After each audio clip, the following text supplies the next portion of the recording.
এছাড়া আমার আমার বন্ধুটার কি অবস্থা, কখন আসবে? ঘড়িটাও নাই। ডাক্তারটাকে বলে দিন, কখন ফোন করেছি, এখনো আসার নাম নাই।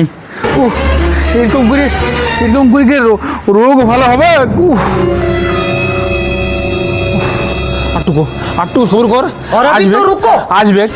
কোনো পেশেন্ট পাইছে, 1.5 টাকার ভিজিট ব্যাপার আছে তো, আসবে, এখনই আসবে, চিন্তা করে।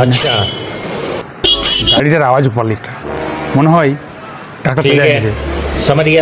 হ্যাঁ ডাক্তারবাবু, আসছেন, আসুন আসুন আসুন আসুন। আপনাকেই ভালটে ছেলে, কখন থেকে ভালছি। আমার পেশেন্টের অবস্থা পুরো খারাপ। ডাক্তারবাবু জলদি আসুন, আসুন আসুন আসুন বাবু, আমার পেশেন্টের অবস্থা পুরো খারাপ। ঠিক আছে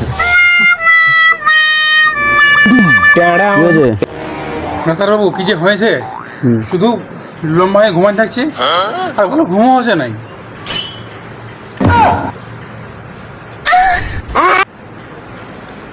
दो एक दिन पहले दिल्ली से आया क्या? ডাক্তারবাবু, আপনি কি করে বুঝলেন যে দিল্লি গেছিল না নাই? गांड में पूरा कॉकरोच भरा हुआ है। मतलब वो अलग ही लेवल का बंदा था। बार बोले हैं, पढ़ने निकले वाले छात्रों को राजनीति से दूर रहना चाहिए। हैं? पढ़ाई लिखाई में ध्यान लगाओ, IAS बनो और देश को